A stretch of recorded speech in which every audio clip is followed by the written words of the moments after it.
नमस्कार। आज की इस वीडियो में हम कक्षा 11वीं और 12वीं दोनों के लिए हिंदी विषय के अंतर्गत अभिव्यक्ति और माध्यम टॉपिक पर आधारित वीडियो देखेंगे। इसमें हम एक वीडियो जनसंचार माध्यम, उनके अर्थ, संचार के प्रकार, संचार के कार्य, संचार के स्वरूप, संचार की विशेषता वगैरह के बारे में बना चुके हैं।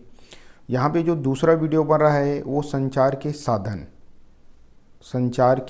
साधन पर आधारित है, जिसमें हम पहला देखेंगे समाचार पत्र और पत्रिकाएं, दूसरा देखेंगे रेडियो, तीसरा देखेंगे टेलीविज़न या दूरदर्शन, चौथा देखेंगे सिनेमा या फिल्म और पांचवा देखेंगे इंटरनेट। इन सभी चीज़ों का विकास और इतिहास देखेंगे, जिसमें विश्व में इनका शुरुआत कैसा हुआ और हमारे भारत में कैसे हुआ, पांचों के बारे में, साथ ही साथ उनकी विशेषताएं अर्थात खूबियां और उनके कुछ हानि भी देखेंगे। ये दूसरा वीडियो होगा। और तीसरा वीडियो जो बनाया जाएगा वो पत्रकारिता है। और तीनों वीडियो के माध्यम से अभिव्यक्ति और माध्यम जो टॉपिक है 11वीं 12वीं दोनों में है वो हमारा समाप्त हो जाएगा। चलिए अपन सीधे टॉपिक में आ जाते हैं। हमारे पास है जनसंचार माध्यम। ऐसे साधन जिनकी सहायता से एक बड़ी जनसंख्या तक सूचनाओं को पहुंचाया जाता है अथवा प्रदान किया जाता है, जनसंचार के माध्यम कहलाते हैं। यानी ऐसे साधन जिनके द्वारा हम अपनी सूचना को दूसरे लोगों तक पहुंचाते हैं, जिसमें एक या एक से अधिक कितनों भी लोग हो सकते हैं। और ऐसे साधनों का प्रयोग करके जब हम अपनी सूचना को पहुंचाते हैं तो वैसे ही साधन को हम जनसंचार का माध्यम कहते हैं। जैसे टीवी के द्वारा, रेडियो, अखबार, मोबाइल, कंप्यूटर, इन माध्यमों के द्वारा हम अपनी सूचनाओं को क्या करते हैं, पहुंचाते हैं।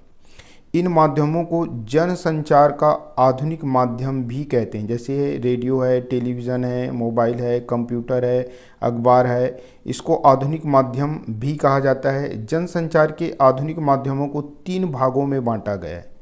पहला है हमारे पास प्रिंट मीडिया, जिसे मुद्रित माध्यम कहते हैं, जिसे छाप करके, प्रकाशित करके क्या किया जाता है, पाठकों तक पहुंचाया जाता है।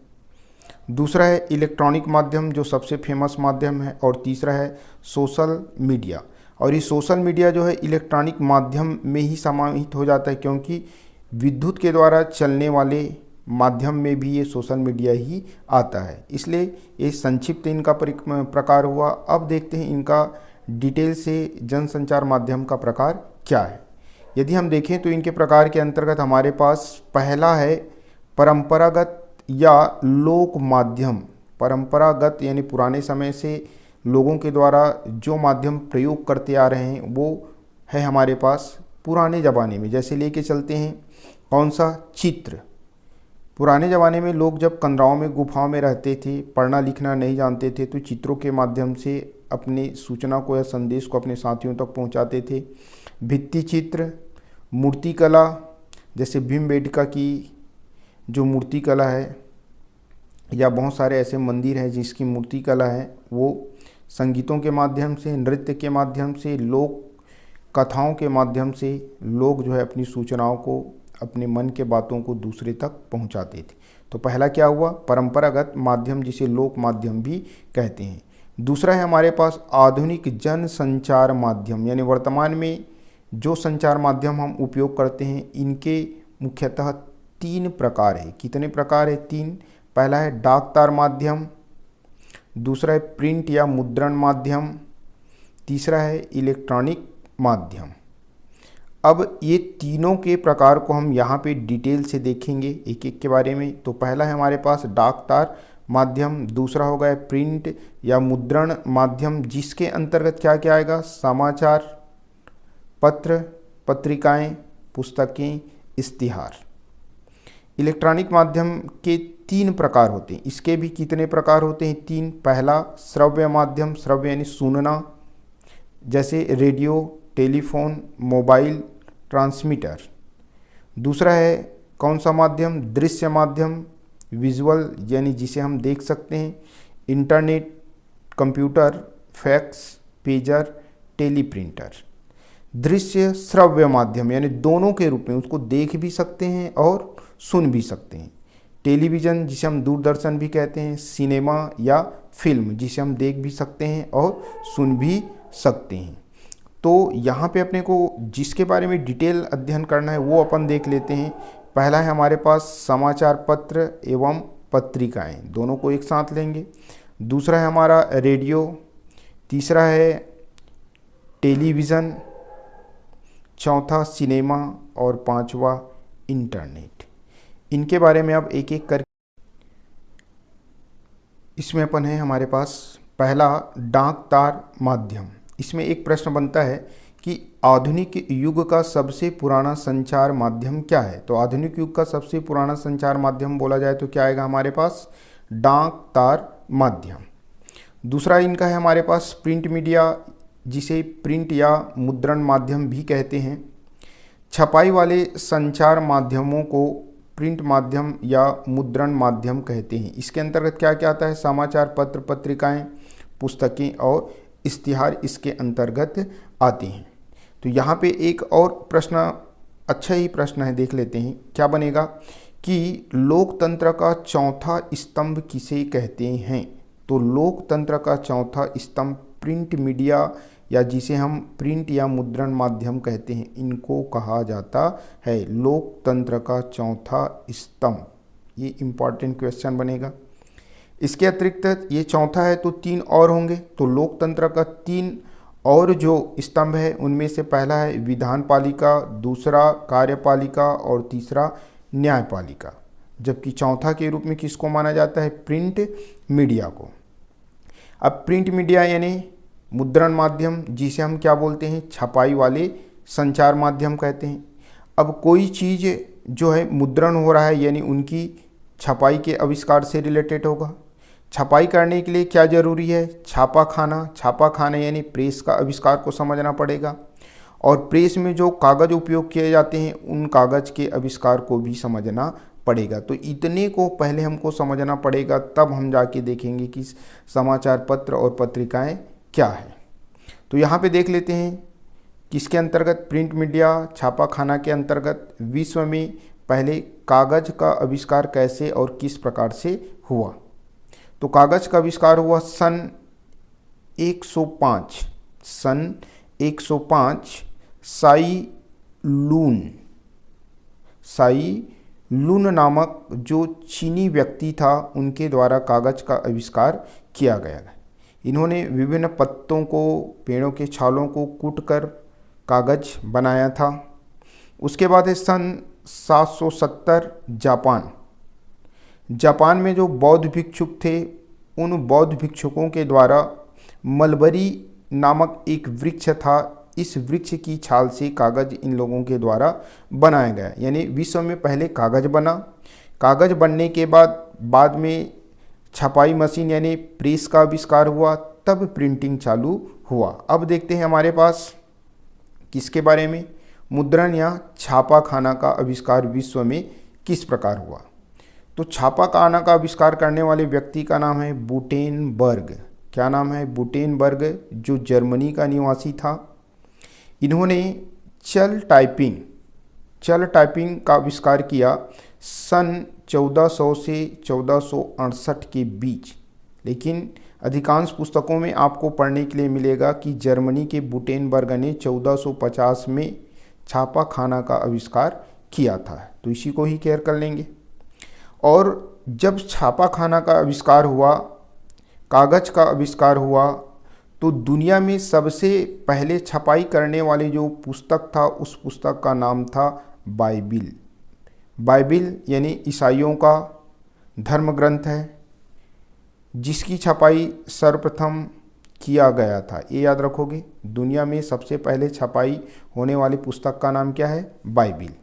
अब अपन विश्व के बारे में देख लें तो भारत में देख लेते हैं, हमारे भारत में किस प्रकार से प्रारंभ हुआ।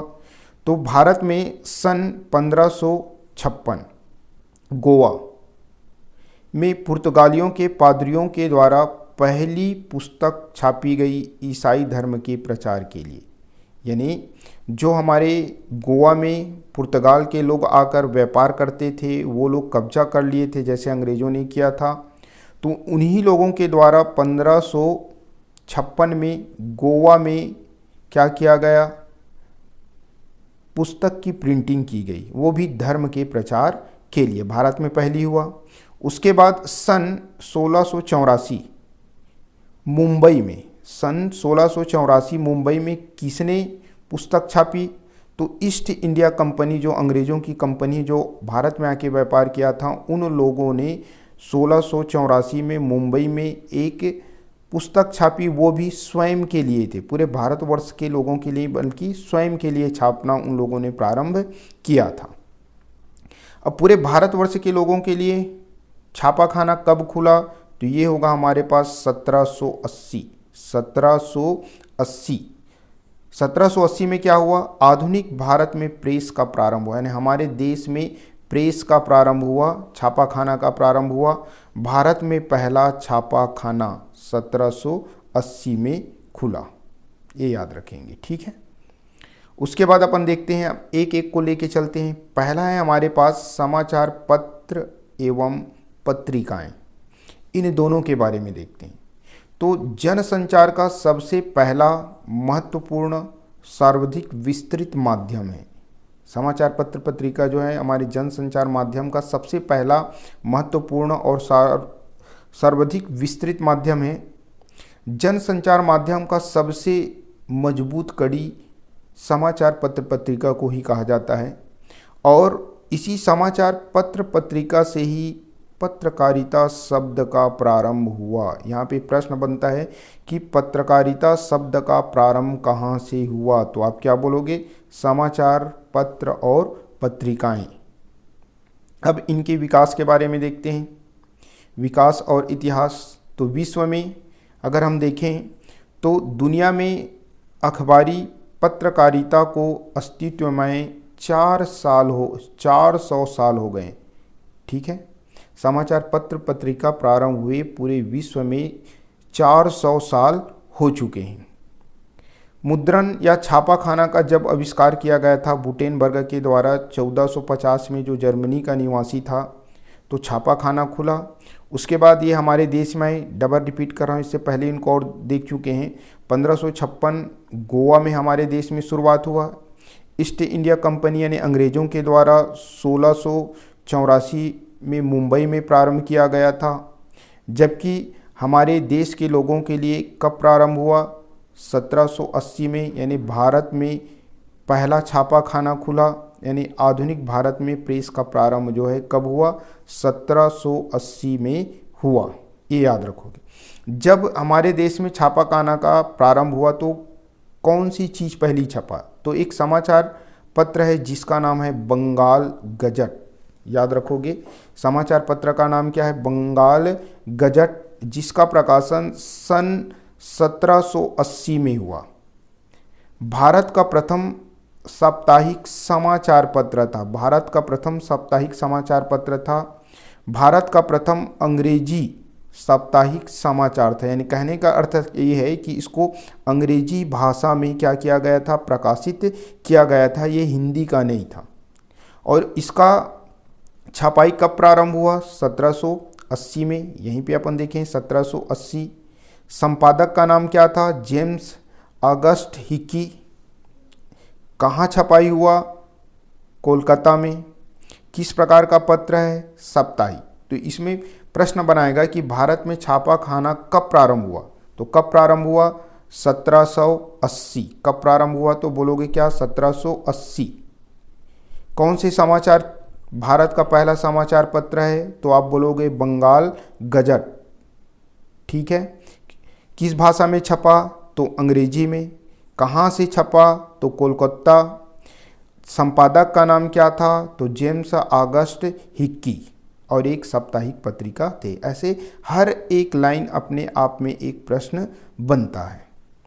उसके बाद दूसरा अपन आ जाते हैं, कौन सा? एक और समाचार पत्र है जिसका नाम है उदन मार्तन। इससे पहले हम देखे थे बंगाल गजट, वो अंग्रेजी में छपा था, लेकिन उदन मार्तन की खासियत क्या है ये देख लेते हैं। हिंदी में भारत का प्रथम समाचार पत्र हिंदी में छपा था? भारत का प्रथम हिंदी साप्ताहिक समाचार पत्र, ये दोनों अपने आप में प्रश्न है। भारत का प्रथम समाचार पत्र जो हिंदी में छपा उसका नाम क्या है? उदंड मार्तंड। भारत का प्रथम हिंदी साप्ताहिक समाचार पत्र बोलेगा तो भी क्या? उदंड मार्तंड। उसके बाद देख लेते हैं उदंड मार्तंड की जो प्रारंभ कब से हुआ, तो प्रारंभिक वर्ष क्या है? 30 मई सन 1826। 30 मई 1826 दिन को भी लिया हूँ, इसका कारण क्या है? दिनांक को 30 मई, क्योंकि इसी 30 मई को हमारे देश में राष्ट्रीय हिंदी पत्रकारिता दिवस मनाया जाता है, क्योंकि हिंदी का प्रथम समाचार पत्र था, इस कारण से। और उदंड मार्तंड का संपादक का नाम क्या था? पंडित जुगल किशोर शुक्ल। कहाँ छपा? कोलकाता में ही छपा। किस प्रकार की पत्रिका थे? साप्ताहिक, यानी सप्ताह में एक दिन छपते थे। कौन से भाषा में छपा? तो ये हमारे हिंदी में छपा। तो इस प्रकार से इतने चीज़ों को आपको याद रखना है। वर्ष हुआ कब? 1826। संपादक का नाम क्या है? तो संपादक का नाम है पंडित जुगल किशोर शुक्ल। कहाँ छपा? कोलकाता। किस प्रकार की पत्रिका है? साप्ताहिक। और इसी पत्रिका के छपने के दिन, जब से ये शुरुआत हुआ था, उसी दिन को राष्ट्रीय हिंदी पत्रकारिता दिवस के रूप में मनाया जाता है। उसके बाद हमारे पास आता है तीसरा पत्रिका समाचार पत्र, जिसका नाम है क्या? समाचार सुधा वर्षन। समाचार सुधा वर्षन ये एक प्रकार से क्या था? इससे पहले वाला उदंड मार्तंड जो है साप्ताहिक था, तो इसमें ये है, ये क्या है? दैनिक, यानी हर दिन प्रतिदिन छपने वाला समाचार पत्र था। यानी हिंदी का प्रथम दैनिक समाचार पत्र, हिंदी का प्रथम दैनिक समाचार पत्र जिसका नाम क्या है? समाचार सुधा वर्षन। प्रकाशन कब प्रारंभ हुआ? तो इनका प्रकाशन प्रारंभ वर्ष क्या है? 1854 में ये छपना प्रारंभ हुआ। इनके संपादक का नाम था श्याम सुंदर सेन। स्थान कोलकाता। किस प्रकार के समाचार थे? तो दैनिक। कौन से भाषा में छपा? हिंदी। तो तीनों समाचार पत्र जो है कलकत्ता से ही प्रकाशित हुआ, ये स्थान को भी आपको याद रखना है। चलिए अपन आगे बढ़ते हैं। अब पत्रकारिता का लक्ष्य या उद्देश्य क्या था, ये अपन देखते हैं। तो आज़ादी के दौरान, जब हमारा देश आज़ाद नहीं हुआ था, उस समय पत्रकारिता का उद्देश्य या लक्ष्य था स्वाधीनता प्राप्ति, यानी हमारे देश को स्वतंत्र कराना। दूसरा लक्ष्य था राष्ट्र निर्माण के प्रति प्रतिबद्ध, राष्ट्र को कैसे निर्मित करना है, कैसे आगे बढ़ाना है, इस पर आधारित था पत्रकारिता का उद्देश्य या लक्ष्य। जब हमारा देश आज़ाद हुआ तो पत्रकारिता का उद्देश्य किस में कन्वर्ट हो गया? धन कमाना, अर्थात व्यवसाय करना हो गया, यानी व्यवसाय के रूप में लोग जो है पत्रकारिता को अपनाने लगे। उसके बाद है हमारे पास आज़ादी के पूर्व, अर्थात पहले प्रमुख समाचार पत्रों और पत्रिकाओं के नाम लिखिए। प्रश्न बनेगा कि आज़ादी के पहले हमारे देश में जो समाचार और पत्र पत्रिका हैं उनके नाम लिखे। ऐसे तो बहुत सारा है, लेकिन कुछ नाम यहाँ पे देखते हैं, जैसे सरस्वती पत्रिका, हंस, आज, प्रताप, प्रदीप, केसरी, कर्मभूमि, विशाल भारत। तो ये पत्रिकाओं का नाम भी याद रखना है, क्या पता एक नंबर में पूछ दे जाए। सरस्वती आपका श्याम सुंदर दास द्वारा संपादित, केसरी आपका तिलक के द्वारा संपादित। उसके बाद दूसरा प्रश्न बनाएगा आज़ादी के पूर्व प्रमुख पत्रकारों के नाम बताइए। कौन कौन से पत्रकार हुए जिन्होंने समाचार पत्र छापे? तो पहला है, मेन है जो है आपका भारतेंदु हरिश्चंद्र। खुद राष्ट्रपिता महात्मा गांधी भी एक पत्रकार थे। लोकमान्य तिलक, मदन मोहन मालवीय, महावीर प्रसाद द्विवेदी, माखनलाल चतुर्वेदी जिसे राष्ट्र कवि के नाम से जाना जाता है, प्रताप नारायण मिश्र, श्याम सुंदर दास, ये सरस्वती पत्रिका का संपादक था। ये भी अपने आप में एक प्रश्न बना। उसके बाद प्रश्न बनेगा आज़ादी के बाद प्रमुख पत्रिकाएं कौन कौन सी थी? तो पत्रिकाओं का नाम है हमारे पास रविवार, धर्मयुग, इंडिया टुडे, आउटलुक, ये प्रसिद्ध पत्रिका है।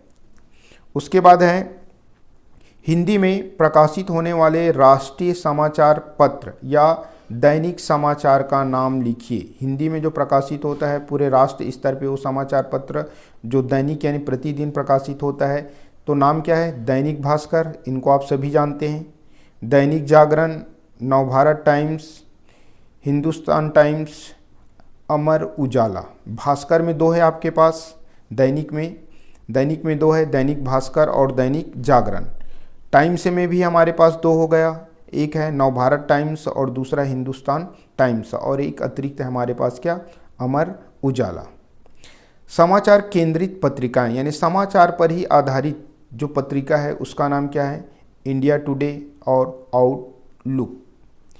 24x7 यानी सप्ताह में पूरे 24 घंटे यानी प्रतिदिन 24 घंटे प्रसारित होने वाले हिंदी समाचार चैनल का नाम है। टीवी वगैरह जो हम देखते हैं जिसमें 24 घंटा समाचार दिखाता है, उस चैनल का नाम क्या है? Star news, NDTV।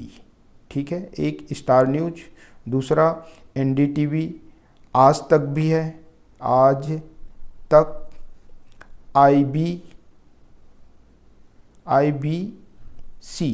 IBC news भी है। चलिए अब अपन आ जाते हैं समाचार पत्र एवं मुद्रण माध्यमों की विशेषताएं या खूबियां। सिंपल है। पहला है हमारे पास इसकी भाषा अनुशासित तथा शुद्ध होती है। जो समाचार पत्रिका वगैरह छपते हैं इनकी भाषा जो है अनुशासित और शुद्ध होती है। छपाई के कारण शब्दों में स्थायित्व होता है, यानी छपाई होने के कारण जो एक बार प्रिंट हो गया वो स्थायी रूप से रहेगा। इसमें गूढ़ गंभीर विचार या विषय का समावेश हो सकता है, यानी गंभीर विचारों को कोई विषय का समावेश इसमें किया जा सकता है। इसमें इसे सुरक्षित रखकर संदर्भ की तरह प्रयुक्त किया जा सकता है। 5वां है इसमें सुविधा अनुसार पढ़ा जा सकते हैं। इनको सुविधा अनुसार अपनी इच्छा के अनुसार जब इच्छा हुआ पढ़ो, जब इच्छा नहीं हो तो उनको रख दो, ये आपकी सुविधा के ऊपर है। एक ही समाचार को अनेक बार किसी भी क्रम में कहीं से भी पढ़ा जा सकता है, क्योंकि प्रिंट के रूप में रहेगा, आपका मन लगेगा, जहां से आप पढ़ना चाहें, जैसे पढ़ना चाहें आप पढ़ सकते हैं। उसके बाद है समाचार पत्र या मुद्रण माध्यमों के हानि, जिसे क्या कह सकते हैं?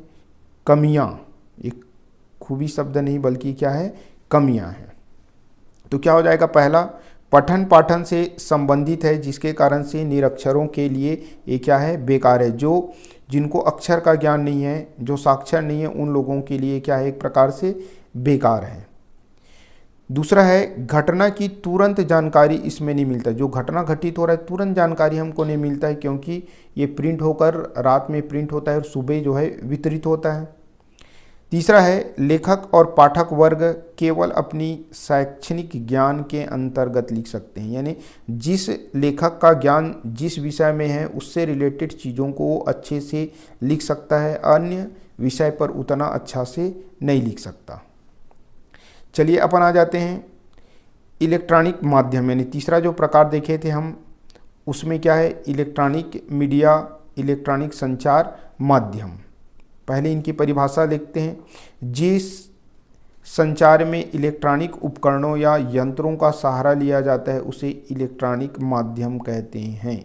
इलेक्ट्रॉनिक चीज़ों का यूज़ किया जाता है, सहारा लिया जाता है, उपयोग किया जाता है, उसे क्या कहा जाता है? इलेक्ट्रॉनिक माध्यम कहा जाता है। उदाहरण है जैसे रेडियो, टीवी अर्थात दूरदर्शन, सिनेमा जिसे हम फिल्म या चलचित्र भी कहते हैं, इंटरनेट, कंप्यूटर आदि सब जो है क्या है? इलेक्ट्रॉनिक उपकरण है। इनकी विशेषता या खूबियाँ देख लेते हैं, क्या क्या खासियत है, क्या क्या इनसे लाभ है। इलेक्ट्रॉनिक माध्यमों के लिए यंत्र या उपकरण की उपस्थिति आवश्यक है। यंत्र या उपकरण के रूप में ही ये रहेंगे। दूसरा है प्रसारित बातों को काटा या छांटा जा सकता है। इसमें जो भी बातें प्रसारित होती हैं उनको काटा छांटा जा सकता है। तीसरा, बातचीत का लंबे समय तक रिकॉर्ड रखा जा सकता है। जो बातचीत वगैरह है उनको रिकॉर्ड के तौर पे बहुत ही दिनों तक रखा जा सकता है। अब इसके अंतर्गत अपन देख लेते हैं, पहला हमारे पास क्या है, रेडियो। इससे पहले समाचार पत्र एवं पत्रिका देखे थे। अब हमारे पास शुरुआत होता है क्या, रेडियो, जो इलेक्ट्रॉनिक माध्यम के अंतर्गत आते हैं। रेडियो श्रव्य माध्यम है, इसमें सब कुछ ध्वनि, स्वर और शब्दों का खेल है। यानी एक श्रव्य माध्यम है जिसमें ध्वनि, स्वर और शब्दों का खेल होता है। इन सब वजहों से रेडियो को श्रोताओं से संचालित माध्यम माना जाता है। रेडियो पत्रकारों को अपने श्रोताओं का पूरा ध्यान रखना होता है। यानी जो भी रेडियो पत्रकार होता है उसे अपनी ध्वनि पर, अपनी आवाज़ पर और अपने शब्दों पर अच्छे से नियंत्रण रख के अपने श्रोताओं का ध्यान रखकर बोला जाता है। तो रेडियो का विकास एवं इतिहास देख लेते हैं। पहले विश्व में देखते हैं। तो रेडियो का आविष्कार हुआ सन 1895। आविष्कारकर्ता का नाम है मार्कोनी, जो इटली का रहने वाला था और इटली के एक इलेक्ट्रॉनिक इंजीनियर था। तो आविष्कार किसने किया, मार्कोनी ने किया। कब किया, 1895 में किया। कहाँ का रहने वाला था, इटली का रहने वाला था। शुरुआती रेडियो स्टेशन अमेरिका के पिट्सबर्ग, न्यूयॉर्क, शिकागो में स्थापित हुआ था। उसके बाद भारत में अपन आ जाते हैं। तो भारत में रेडियो कब आया, तो सन 1921। कहाँ आया, मुंबई में। टाइम्स ऑफ इंडिया ने डाक तार विभाग के सहयोग से पहला संगीत कार्यक्रम आयोजित हुआ। यानी पहला आयोजन हमारे देश में हो सन 1921, वो भी कहाँ, मुंबई में। उसके बाद हमारे देश में सन 1936 में ऑल इंडिया रेडियो की स्थापना हुई। ऑल इंडिया रेडियो चैनल की स्थापना हुआ। सन 1947 जब हमारा देश आज़ाद हुआ, तो आज़ादी के समय तक हमारे देश में कुल 9 रेडियो स्टेशन खुल चुके थे। अगर हम देखें तो उत्तर भारत में आपके पास नई दिल्ली और लखनऊ यानी यूपी का। अगर हम पश्चिम में देखें तो मुंबई। उसके बाद अगर हम पूर्व में देखें तो कोलकाता। नीचे दक्षिण की ओर देखें तो तिरुचिरापल्ली और मद्रास, जिसे चेन्नई भी कहते हैं। पाकिस्तान में 2 आ जाता है हमारे पास, एक लाहौर और दूसरा पेशावर, जो विभाजन के बाद पाकिस्तान में चला गया। एक रेडियो स्टेशन ढाका आता है, जो बांग्लादेश में चला गया। इस प्रकार से 9 खुला था। उसके बाद है सन 1857 में ऑल इंडिया रेडियो का नाम बदलकर आकाशवाणी कर दिया गया और यही आकाशवाणी नाम से आज भी चल रहा है।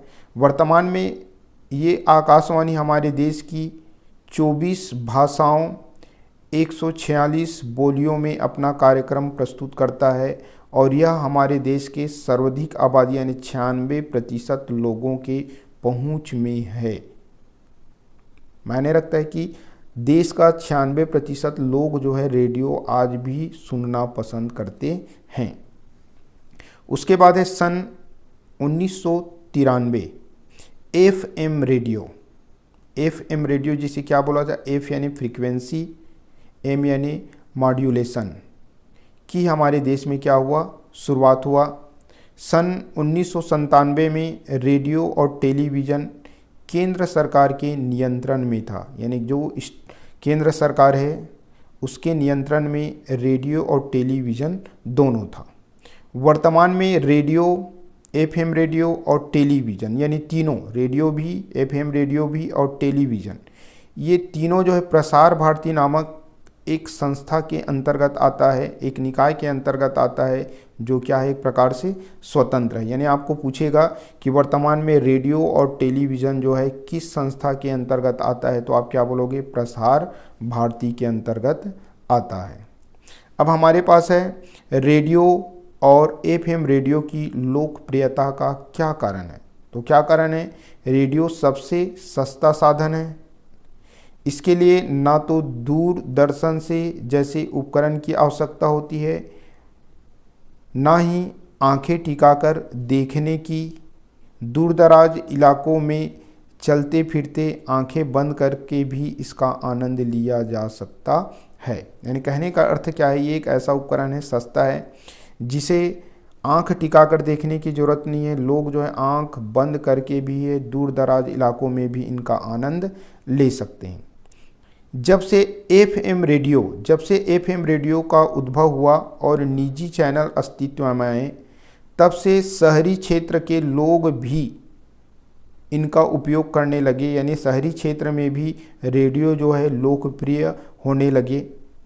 रेडियो के द्वारा प्रसारित समाचार शब्द और आवाज़ के माध्यम से हम तक पहुंचता है। यानी इनकी लोकप्रियता का कारण ये है कि एक सस्ता साधन है, इसमें आंख टिकाकर देखने की ज़रूरत नहीं है, कोई महंगा उपकरण भी नहीं है। आंख बंद करके लोग जो है इनका आनंद ले सकते हैं। जब से एफएम रेडियो आया तब से इनकी लोकप्रियता बढ़ गई है, निजी चैनल आने से भी बढ़ गई। शहरों के लोग भी बड़े ही अपनी इच्छा से, अपने इंटरेस्ट से रेडियो का उपयोग करते हैं। चलिए अब अपन आगे बढ़ते हैं। रेडियो द्वारा प्रसारित समाचारों के बारे में देखते हैं। तो समाचार लेखन जब भी किया जाता है रेडियो में पढ़ने के लिए, तो उसके लिए क्या होते हैं, रेडियो में भी समाचार लेखन की सबसे लोकप्रिय, प्रभावी और लोकप्रिय शैली उल्टा पिरामिड शैली। यानी रेडियो में जो समाचार लिखा जाता है उसको लिखने के लिए कौन से शैली का प्रयोग किया जाता है, उल्टा पिरामिड शैली का प्रयोग किया जाता है। सभी तरह के जनसंचार माध्यमों में सबसे प्रसिद्ध शैली है उल्टा पिरामिड शैली, और इस उल्टा पिरामिड शैली में 90% समाचार वाले इनका प्रयोग करते हैं, इसी शैली का प्रयोग करते हैं, चाहे वो कहानी ही क्यों ना हो। तो आपको यहाँ पे याद रखना है कि समाचार जब भी लेखन किया जाता है तो कौन सी शैली का प्रयोग किया जाता है, उल्टा पिरामिड शैली का प्रयोग किया जाता है। और अधिकांश अखबारों में, अधिकांश लेखन पद्धति में 90% लोग जो है इसी शैली का प्रयोग करते हैं। समाचार के अंग या चरण या भाग, तो पहला है इंट्रो, मुखड़ा या जिसे लीड भी कहते हैं, यानी शुरुआत के शब्द। उसके बाद बीच में जो बोला जाएगा वो बॉडी, और लास्ट में जो बोला जाएगा अंतिम में वो क्या कहलाएगा, समापन। तो इनके 3 अंग हैं, पहला इंट्रो, दूसरा बॉडी और तीसरा समापन।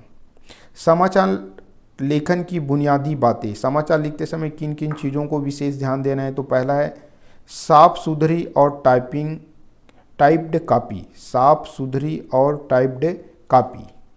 दूसरा डेडलाइन, संदर्भ, संक्षिप्तकार का प्रयोग। डेडलाइन अर्थात ऐसे समाचार प्रकाशित होना चाहिए जो 24 घंटे के अंतर्गत घटित हो, उसके बाद वो एक्सपायरी डेट हो जाता है। समाचार की भाषा की क्या विशेषता है, तो समाचार की भाषा की क्या विशेषता है, तो रेडियो समाचार की भाषा में व्याकरण शुद्धि के बजाय उच्चारण और श्रवण की शुद्धि पर बल दिया जाता है। यानी उनका उच्चारण अच्छा होना चाहिए और लोगों तक वो अच्छे से पहुंचना चाहिए।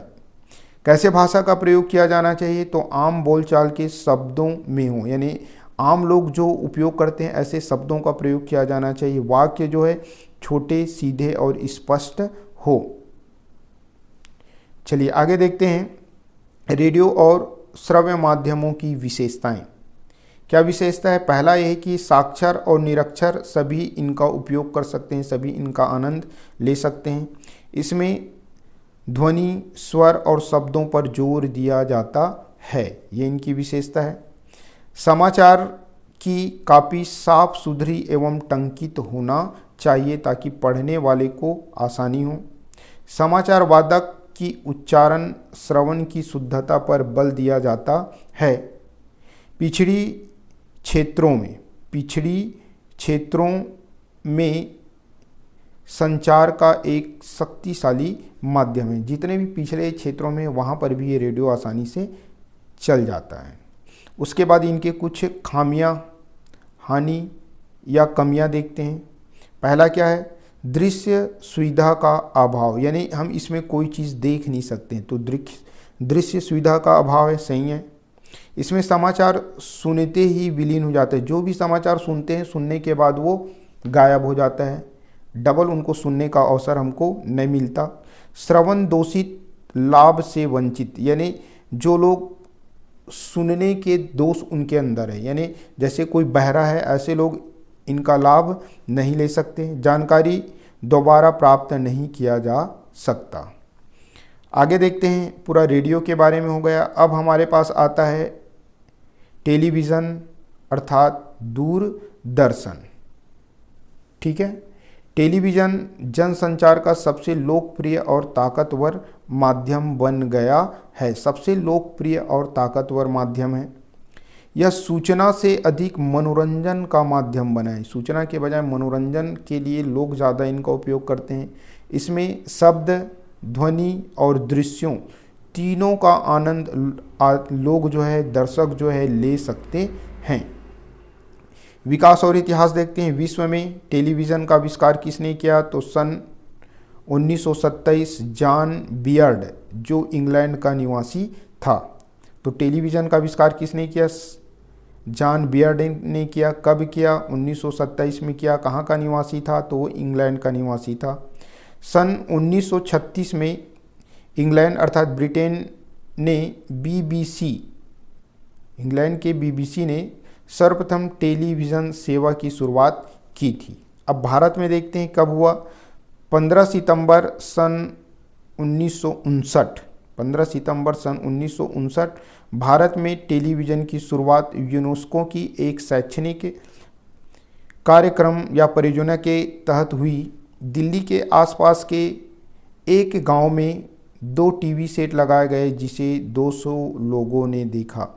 यानी हमारे देश में सन 1959 में टेलीविज़न पहले बार लोगों के द्वारा देखा गया।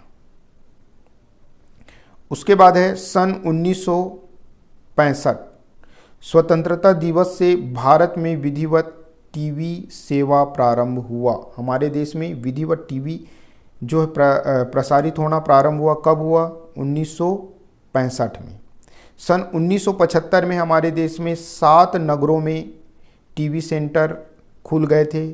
क्या क्या था, दिल्ली, मुंबई, श्रीनगर, अमृतसर, कोलकाता, मद्रास और लखनऊ। इन 7 नगरों में टीवी सेंटर खुल गए थे। सन 1976 तक टीवी सेवा आकाशवाणी के अधीन था, जो ऑल इंडिया रेडियो था। बाद में उसका नाम आकाशवाणी हुआ। इसी के अंतर्गत टीवी भी होता था, लेकिन इसे 1 अप्रैल सन 1976 को दूरदर्शन का नाम दिया गया। ठीक है, टेलीविज़न को क्या नाम दिया गया, दूरदर्शन। कब दिया गया, 1 अप्रैल सन 1976 को।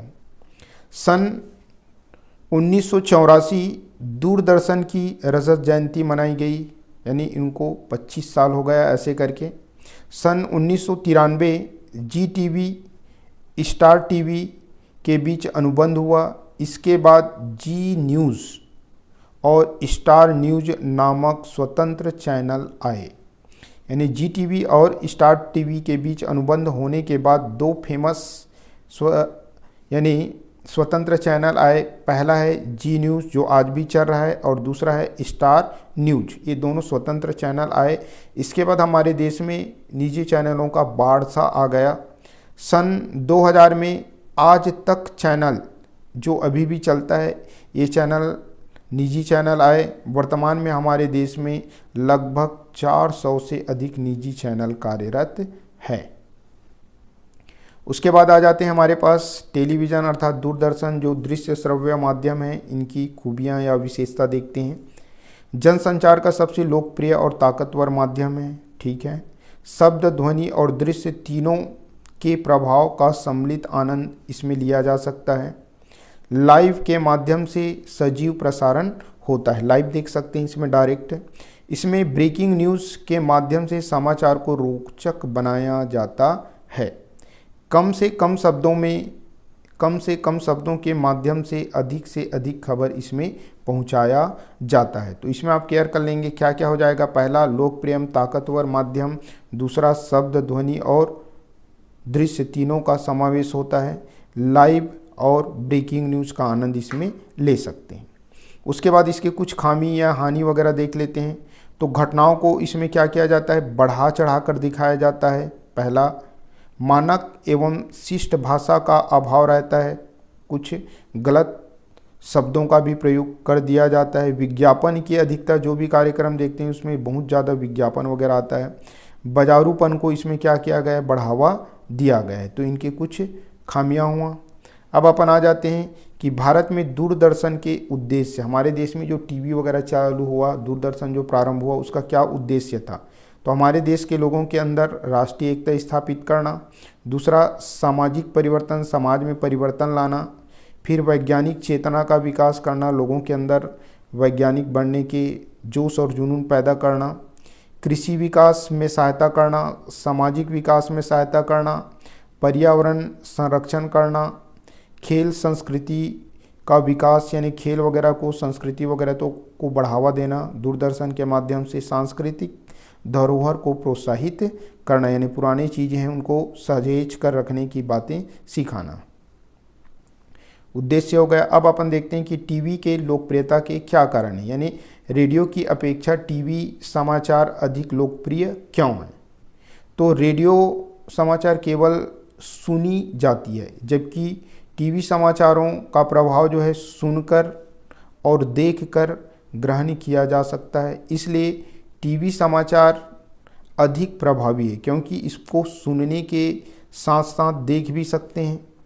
टीवी समाचार में प्रत्यक्ष दृश्यों के कारण अधिक प्रामाणिकता होती है, यानी रेडियो को केवल सुना जा सकता है, जबकि टीवी को सुना भी जा सकता है और देखा भी जा सकता है, और देखने के कारण ये अधिक प्रमाणित होता है।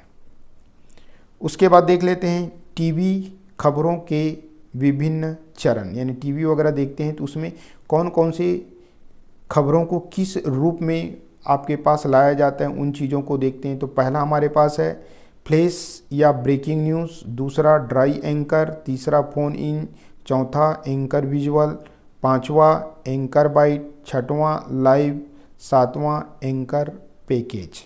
तो चलिए पहला हमारे पास क्या है, फ्लैश या ब्रेकिंग न्यूज़। ठीक है, इसमें कोई बड़ी खबर या महत्वपूर्ण न्यूज़ को कम से कम शब्दों में दर्शकों तक तत्काल पहुंचाई जाती है, यानी कोई भी घटना घटित होता है तो उनको तत्काल दर्शकों तक कम शब्दों में पहुंचाने के लिए ब्रेकिंग न्यूज़ का उपयोग किया जाता है।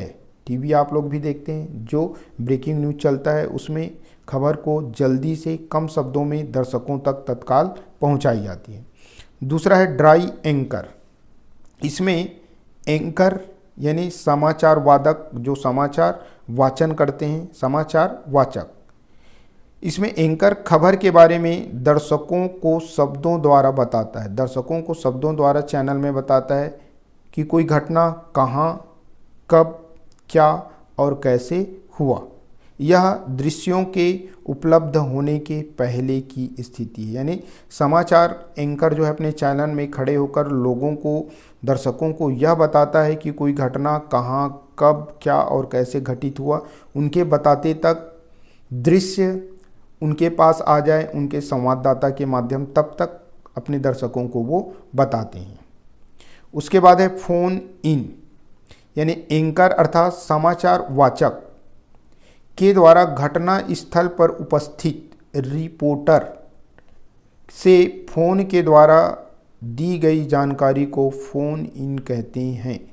टीवी चैनल में जो एंकर रहता है वो सीधे किससे बात कराता है, रिपोर्टर से, और रिपोर्टर के बात को डायरेक्ट अपने दर्शकों तक फ़ोन के माध्यम से पहुंचाता है। उसी को क्या बोला जाता है, फ़ोन इन कहा जाता है। उसके बाद आता है एंकर विजुअल। विजुअल यानी होता है दृश्य। विजुअल का मतलब क्या होता है, दृश्य। किसी घटना के दृश्य अर्थात विजुअल उपलब्ध ना होने पर जब समाचार लिखा जाता है, यानी कोई घटना घटित हो चुका है, उनका कोई दृश्य एंकर के पास नहीं पहुंचा है तब तक एंकर क्या करता है, समाचार को पढ़ता है, तो उसे एंकर विजुअल कहते हैं। इसमें समाचार का आरंभ सूचना से दिया जाता है, फिर बाद में दृश्य को दिखाया जाता है। यानी पहले दृश्य नहीं पहुंचा है तब तक समाचार को बताया जाता है, और जैसे ही दृश्य पहुंचता है, विजुअल पहुंचता है, तो एंकर जो है समाचार के साथ साथ उस दृश्य को भी दिखाना प्रारंभ करता है, जिसे एंकर विजुअल कहते हैं। उसके बाद है पांचवा एंकर बाइट। पहले तो आपको क्लियर करना है बाइट। बाइट का अर्थ होता है, क्या होता है, कथन, कथन या बातचीत। तो बाइट का अर्थ होता है कथन, ये आपको याद रखना है। जब एंकर सूचना के साथ साथ किसी प्रत्यक्षदर्शी या संबंधित व्यक्ति का कथन या बातचीत को दिखाता है तो उसे एंकर बाइट कहते हैं। यानी टीवी चैनल में जो समाचार वादक होता है, अर्थात जिसे हम एंकर कहते हैं, ये जो है क्या करता है कि जो घटना स्थल है वहाँ पे डायरेक्ट प्रसारण करता है, और वहाँ पे जो लोग रहता है प्रत्यक्षदर्शी जो उस घटना को देखे रहते हैं, उन लोगों की कथन को, उन लोगों की बातों को डायरेक्ट चैनल में दिखाता है, उसी को एंकर बाइट कहा जाता है। बाइट यानी कथन। यहाँ पे देख लीजिए दूसरा इनकी और परिभाषा, घटना स्थल से प्रत्यक्षदर्शी के कथन को, घटना स्थल से प्रत्यक्षदर्शी के कथन को एंकर बाइट कहते हैं। बाइट का अर्थ होता है कथन। ठीक, अब लाइव। लाइव तो आप सभी जानते हैं, जैसे टीवी में आपके पास क्रिकेट चलता है तो लाइव दिखाया जाता है। किसी खबर का घटना स्थल से सीधा प्रसारण, कोई खबर है जिसे घटना स्थल से सीधा दिखाया जाता है तो उसे क्या कहते हैं, लाइव समाचार कहते हैं। इस प्रकार से टीवी में जो होने वाले प्रमुख चीज़ें हैं। उसके बाद आता है लास्ट हमारा है सातवां एंकर पैकेज। एंकर अर्थात समाचार वाचक। एंकर पैकेज में टीवी पत्रकारिता के सभी आयाम और गुण मौजूद होते हैं। इसमें एंकर द्वारा प्रस्तुत सूचना, संबंधित घटना के दृश्य, बाइट अर्थात कथन, ग्राफिक कोई चित्र वगैरह, कोई डायग्राम वगैरह आदि सभी सूचनाएं व्यवस्थित ढंग से दिखाई जाती। यानी एंकर पैकेज के अंतर्गत टीवी पत्रकारिता में जो चीज़ आती है, जैसे उनकी आयाम और गुण मौजूद उसमें होना चाहिए। एंकर द्वारा प्रस्तुत की गई सूचना, संबंधित घटना का दृश्य, उनके कथन अर्थात बाइट, उनके ग्राफ द्वारा सभी सूचनाएं व्यवस्थित ढंग से दिखाई जाती है, उसी को क्या बोला जाता है, एंकर पैकेज। यानी जो जो चीज़ें समाचार वाचन करते समय एंकर के द्वारा प्रयोग किया जाता है वो सभी चीज़ें जो हैं एंकर पैकेज के अंतर्गत आती हैं। उसके बाद है हमारे पास तीसरा है सिनेमा या फिल्म, या उसी को क्या बोला जाता है, चलचित्र कहते हैं। इसके बारे में देखते हैं। जनसंचार का सबसे लोकप्रिय और प्रभावी माध्यम सिनेमा है। भारतीय सिनेमा विश्व का सिरमौर है, यानी दुनिया में सबसे ज़्यादा प्रसिद्ध हमारे भारतीय सिनेमा है। विश्व में सबसे अधिक फिल्म भारत में बनाई जाती हैं। लगभग एक साल में 800 फिल्म बनाए जाते हैं। हिंदी में और क्षेत्रीय भाषाओं में 800 से अधिक फिल्म प्रतिवर्ष हमारे देश में बनाए जाते हैं। तो विश्व में इसकी शुरुआत कैसी हुई, इनका विकास कैसा हुआ, ये देखते हैं।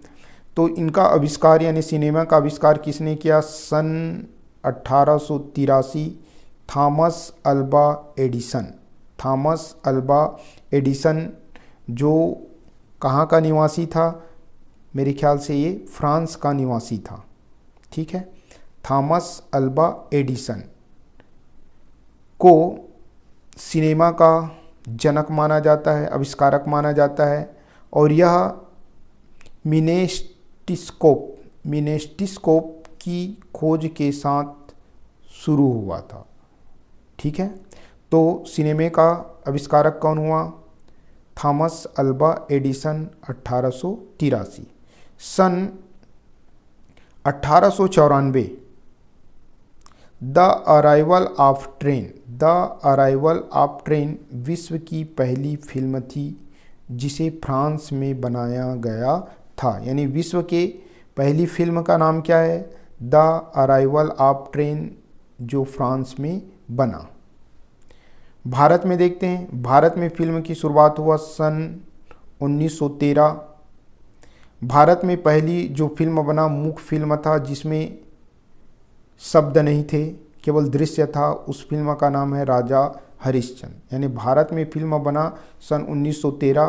पहली मूक फिल्म का नाम था राजा हरिश्चंद्र। इसको बनाने का श्रेय जाता है दादा साहब फाल्के। दादा साहब फाल्के, जिसे भारतीय फिल्मों का पितामह या जनक कहा जाता है। अब जैसी फिल्म बनाना प्रारंभ हुआ तो 2 दशकों में कई फिल्म बनाए गए, जो क्या थे, मूक फिल्म थे, जिसमें आवाज़ें नहीं थी, केवल दृश्य थे। उसके बाद ये तो था 1913 यानी 1913। अब इसी को उल्टा कर देंगे तो 1931 यानी 1931 में भारत में पहली बोलती फिल्म बना। यानी दृश्य के साथ साथ उसमें आपके पास आवाज़ भी था। उस फिल्म का नाम क्या था, आलम आरा। आलम आरा पहला मुख्य फिल्म राजा हरिश्चंद्र, बोलती हुई फिल्म आलम आरा, जो कब बना, सन 1931 में बना।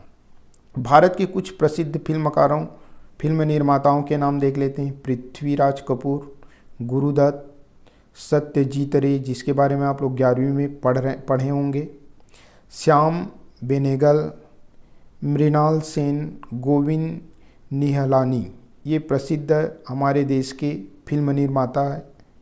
उसके बाद सिनेमा और दृश्य माध्यमों की कुछ विशेषता और खूबियाँ देखते हैं। पहला है, आधुनिक युग में मनोरंजन का सबसे लोकप्रिय माध्यम, सबसे फेमस माध्यम है, जिसके लोग जो है मनोरंजन के लिए उपयोग करते हैं। दूसरा, शिक्षा के प्रचार प्रसार में सहायक है ये माध्यम। तीसरा है, इसके माध्यम से दुनिया की विभिन्न संस्कृतियों की जानकारी मिलता है, यानी विश्व में जो भी लोग रहते हैं उनकी संस्कृति की जानकारी मिलती है। चौथा, लोगों के लिए रोजगार का एक माध्यम, यानी फिल्मों में काम करने वाले लोग जो रहते हैं वो बहुत सारे लोगों को रोजगार देते हैं। उसके बाद इनके कुछ खामियों को भी देख लेते हैं, क्या क्या खामी है। तो सिनेमा और दृश्य माध्यमों की हानि, खामी और कमियां देखते हैं। पहला, अश्लीलता को बढ़ावा दिया जाता है, अश्लील दृश्य वगैरह दिखा देते हैं जो बच्चों के लिए या लोगों के लिए हानिकारक होता है। दूसरा, लोग इनका दुरुपयोग ज़्यादा करते हैं, इसका दुरुपयोग किया जाता है। तीसरा, सिनेमा में अश्लील और कामुक उत्तेजक दृश्य दिखाए जाते हैं जो बच्चों के लिए काफ़ी हानिकारक होता है। चौथा, कई बार सिनेमा में धूम्रपान, शराब पीने का दृश्य दिखा दिए जाते हैं जो बच्चों के बाल मन पर बुरा असर डालता है, तो ऐसे दृश्य नहीं दिखाना चाहिए। उसके बाद हमारे पास है चौथा, इंटरनेट, जिसे अंतर्जाल भी कहा जाता है। इंटरनेट सब जानते हैं, इंटरनेट क्या है। इंटरनेट सूचनाओं का संजाल अर्थात नेटवर्क है, सूचनाओं का नेटवर्क। इसका विकास वगैरह देख लेते हैं। तो विश्व में इनके आविष्कार किसने किया, तो सन 1969 6/9 इंटरनेट का आविष्कार किया टिम बर्नर्स-ली। किसने किया, टिम बर्नर्स-ली ने किया, जो कहाँ का था, अमेरिका का था। और अमेरिका के रक्षा विभाग द्वारा कंप्यूटर का नेटवर्किंग करके इंटरनेट की संरचना दिया था, कि बहुत सारे कंप्यूटर को जोड़कर एक साथ चलाने का प्रयास किया गया था नेटवर्किंग के माध्यम से। उसके बाद देखते हैं इसमें सन 1979 पहला अंतर्राष्ट्रीय कंप्यूटर नेटवर्क बनाया गया, वो भी ब्रिटिश डाकघर के द्वारा। बहुत सारे कंप्यूटर को जोड़कर, अंतर्राष्ट्रीय स्तर पर कंप्यूटर को जोड़कर नेटवर्क बनाए गए थे। अब इंटरनेट में सहायक बहुत सारी चीज़ें होती हैं, जैसे हम लोग कोई सर्च करते हैं तो www आता है ना, तो वही है। सन 1989 8/9 यहाँ पे www का आविष्कार किया, www, जिसका आविष्कार किया किसने किया, टिम बर्नर्स-ली ने। और इस www का मतलब होता है world wide web, world wide web. इसके बाद इंटरनेट की दुनिया में एक प्रकार से क्रांति सी आ गई। क्योंकि जब भी हम कोई सर्च करते हैं तो www ऐसे करके डालते हैं तो वही ये www, जिसके कारण से इंटरनेट काफ़ी फेमस हुआ। उसके बाद सन, इनका भी उल्टा कर दो, 8 ना हो उसे 9-8 करोगे यानी 1998 में गूगल कंपनी की स्थापना की। और आजकल अधिकांश लोग, हम लोग कोई भी जानकारी लेना है तो गूगल बाबा के पास बोलते हैं, है ना, गूगल ऑन करते हैं और जो भी चीज़ बोलते हैं हमारे सामने बहुत ही तेज़ गति से प्रदर्शित हो जाता है। अब हमारे देश में देखते हैं, इंटरनेट सेवा के भारत में 15 अगस्त 1995 को विदेश संचार लिमिटेड द्वारा शुरू किया गया। हमारे देश में 15 अगस्त 1995 में इंटरनेट की शुरुआत हुआ। इंटरनेट पर हिंदी पत्रिका, हमारे इंटरनेट पर जो हिंदी पत्रिका चलता है वो किस नाम से चलता है? वेब दुनिया के नाम से चलता है। भारत में एकमात्र समाचार पत्र जिसका नाम क्या है? प्रभा साक्षी, जिसे केवल और केवल इंटरनेट के माध्यम से देखा जा सकता है। इनका मुद्रण या छपाई वगैरह नहीं होता है, ये ई पेपर के रूप में प्रसारित होता है। तो भारत में ई पेपर के रूप में प्रसारित होने वाले समाचार पत्र का नाम क्या है? प्रभा साक्षी। भारत में नेट पर जो पत्रकारिता की जाती है उसे किस नाम से जाना जाता है? तो वेब दुनिया, ये भी याद रखना है। उसके बाद आ जाते हैं इंटरनेट की विशेषताएं और खूबियां। पहला, ज्ञान और मनोरंजन का अद्भुत रहस्य है, ज्ञान का खजाना है। अत्यधिक तीव्र गति से चलने वाला माध्यम, हर समाचार और सूचना इसमें उपलब्ध रहता है। पूरी दुनिया को एक ग्राम के रूप में यानी विश्व ग्राम के रूप में जोड़ने का अवधारणा प्रदान करता है। इंटरनेट से संचार की नई संभावनाएं जो है जगी है। इसमें शोधकर्ताओं और पढ़ने वालों के लिए अपार संसाधन है। कोई भी विद्यार्थी किसी भी चीज़ की उनको जानकारी नहीं है तो यहाँ पे सर्च करता है तो उनको वो जानकारी मिल जाती है। हम विदेश में रहने वाले अपने प्रिय जनों से इनके माध्यम से बात कर सकते हैं। हम नेट पर उपलब्ध मूवीज़ अर्थात पिक्चर वगैरह भी हम देख सकते हैं। उसके बाद इंटरनेट के कुछ खामियां, कुछ हानि और कमियों को देख लेते हैं। इसमें अश्लीलता को बढ़ावा दिया जाता है, अश्लीलता को बढ़ावा मिलता है इसमें। दूसरा, लोग इनका दुरुपयोग करते हैं, इनका बहुत ज़्यादा दुरुपयोग किया जाता है। तीसरा, बच्चों या युवाओं में अकेलापन बढ़ता जा रहा है। बच्चे जो है मोबाइल वगैरह पकड़कर इंटरनेट देखकर अकेला बैठकर उसी में समय व्यतीत करते हैं। चौथा, दुष्प्रचार और जहरीलापन फैलाया जाता है। कोई भी गलत चीज़ें जो हैं काफ़ी तेज़ी से फैल जाता है और लोग इसमें गुमराह हो जाते हैं। इस प्रकार से हमारा ये वीडियो समाप्त हुआ। वीडियो देखने के लिए आप सभी को बहुत बहुत धन्यवाद। अगर वीडियो अच्छा लगे तो इनको लाइक करें, शेयर करें। अगर चैनल अच्छा लगे तो आप सब्सक्राइब कर बहुत सारे जो चीज़ें हैं 9वीं विशेषकर 10वीं और 12वीं के जो नोट्स वगैरह हैं वो काफ़ी अच्छे हैं, उस नोट्स को भी आप देखकर लाभ उठा सकते हैं। वीडियो देखने के लिए पुनः आप लोगों को बहुत बहुत धन्यवाद।